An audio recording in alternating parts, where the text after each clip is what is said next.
Hey everyone, how's it going? It's Russell here, and after stopping their work on June 23rd this year, well, MPs are finally back in the House of Commons starting today, but it does leave questions as to what they're going to be focusing on now that they're back. We all know that there was an election recently and what promises they made during that election, but now comes time to find out, well, are they actually going to prioritize this over that? And we're starting to get a better idea on exactly what they're going to prioritize, and we're going to be covering that in today's video, and it has to do with benefits in the job situation, as well as housing, and some benefits and supports that may be clawed back from some Canadians, and a fight that may be going on to go against that. But before we do, make sure to subscribe to the channel if you haven't already done so, and check out the links in the description. When you use them, you support the channel further. But now we're going to listen into Mark Holland. Mark Holland is the new House leader for the Liberals, and in a recent press conference, he was actually able to reveal what the priorities are of the Liberals and what legislation they think they're going to be able to pass here in the next few weeks.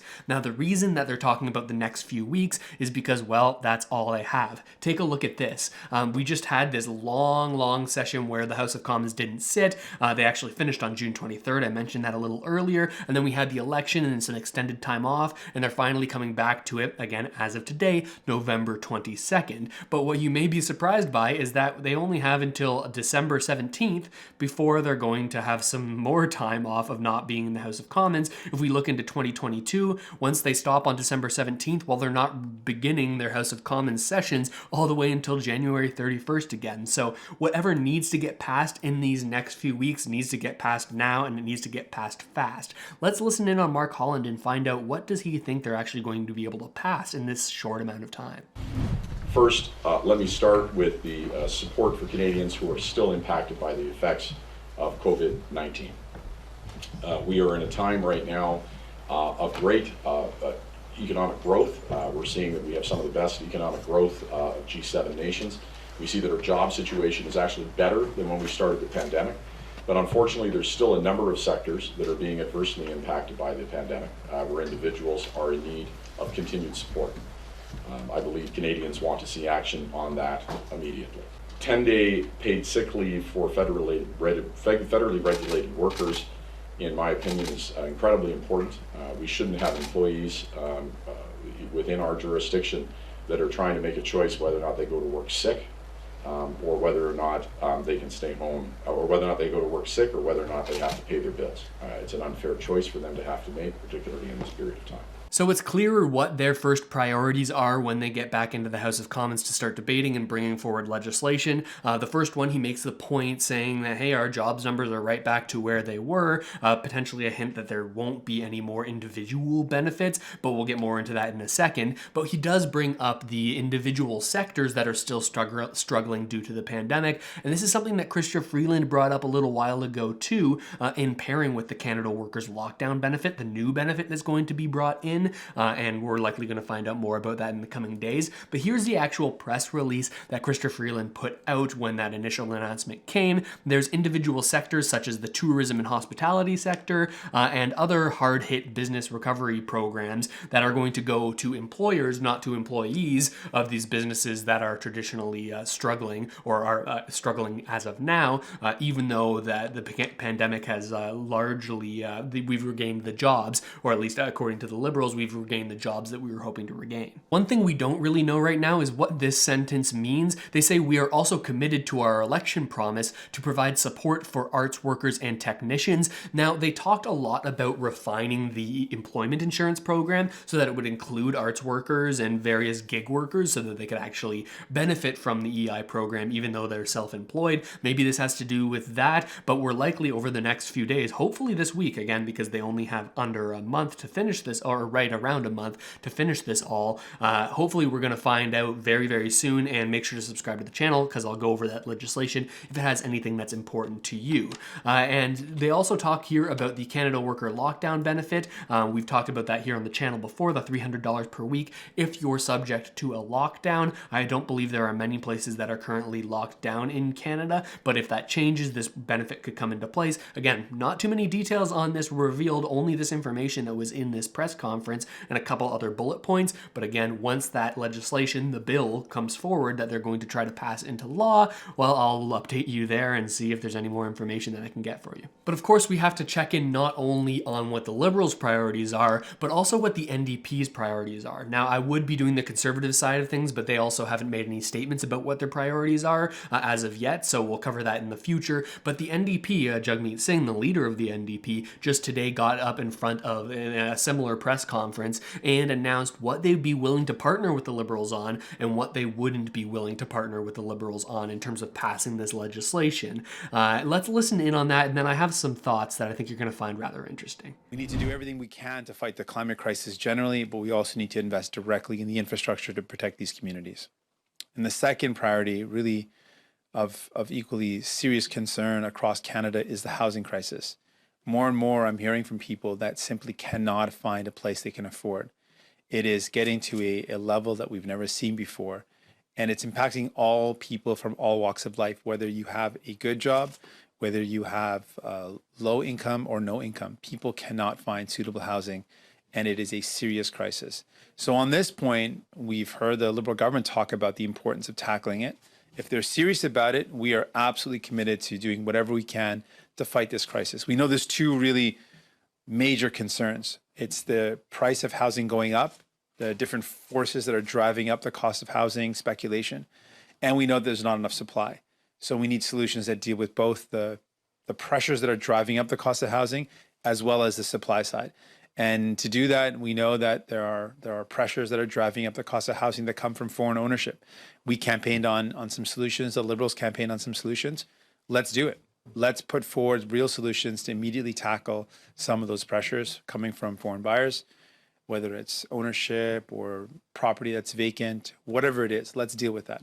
And secondly, we need more money invested in building more homes that are affordable within people's budgets. Those are two things that we want to push to see happen. So Jagmeet, of course, here brings up the housing crisis. Many people having a hard time finding either a place to rent and especially own with the way real estate prices are going across a lot of the country right now. I know there are certain pockets that aren't experiencing it as dramatically, but it's getting very, very challenging. And it's something that all of the major parties campaigned on. But again, we're going to have to see, is there actually anything that's going to be done that changes things on this matter? And the reason we need to focus in here so heavily on the NDP is the fact that the NDP, once again, have a similar amount of seats as they did in the last session of Parliament, which means that the Liberal minority government often will need the support of the NDP in order to pass any of the legislation or the bills that they could want to pass, especially over these next few weeks when they're going to likely have limited debate time if they want to actually pass these things. And you may hear it in the next clip.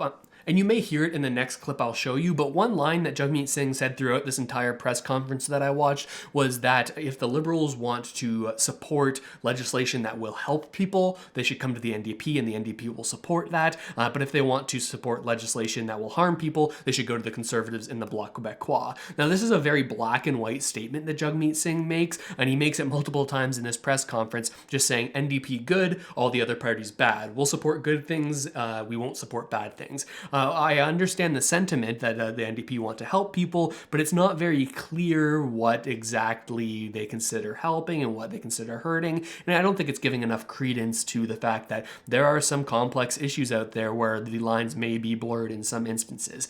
But this next clip that I'm going to show you from Jagmeet Singh has to do with the GIS and the CCB. That's the Guaranteed Income Supplement and the Canada Child Benefit. Now, both of these benefits and supports for low-income Canadians largely have struggled, especially given the fact that people who received the CERB and showed a higher income, well, a lot of the time they got lower amounts of benefits in the next year, this current year, because they showed a higher income. Both of those benefits are calculated based on your previous year's income. So it seems like they're going to push back against this. Listen in on this. And then finally, we know that there are people right now that are struggling with clawbacks of their GIS. Those are vulnerable seniors, as well as people that are with their child benefit being clawed back.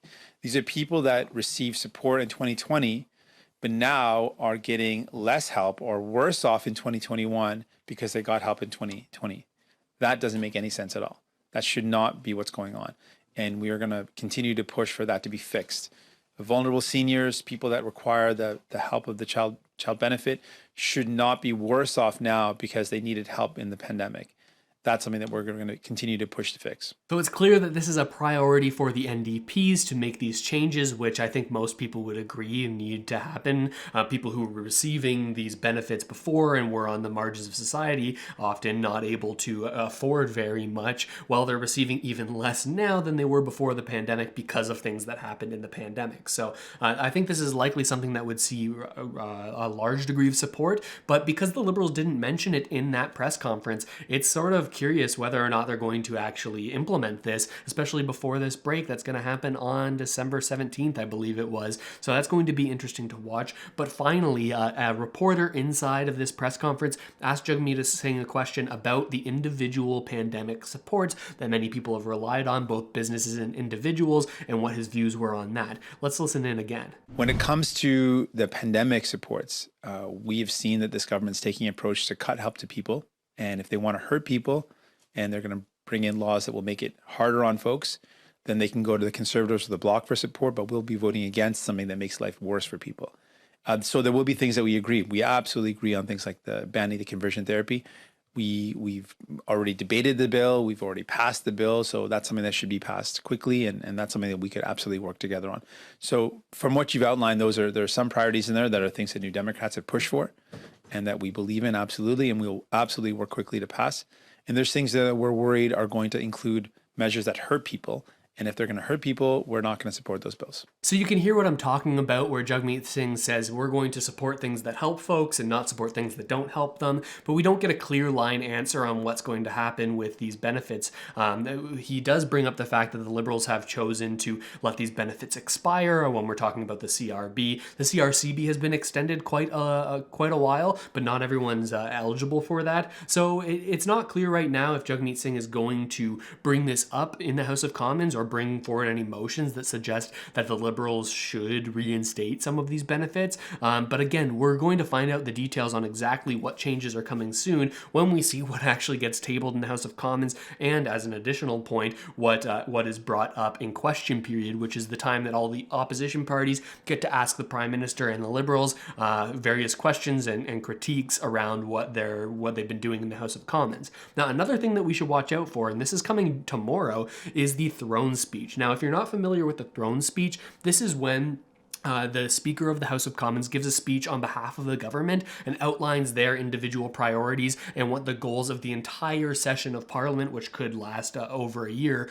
those goals are going to be. So tomorrow I may stream that, but I may also just make a highlight video, so keep your eyes open for that if you want some more information. So obviously there's a lot going on here, and I'm curious what you make of it. Let me know down in the comments what you think of everything that's been going on. I know there's a lot these days. I read every single one, and I try to get back to as many as I possibly can. And while you're down there, make sure to subscribe to the channel. Check out the links in the description. There's a new channel down there that I've made that covers heavily cryptocurrency content and digital assets and Web3. So if that piques your interest, you can check me out over there as well. But with all that said, thanks so much for watching, everybody. I really hope this video helped you out at least a little bit, and I'll see you next time.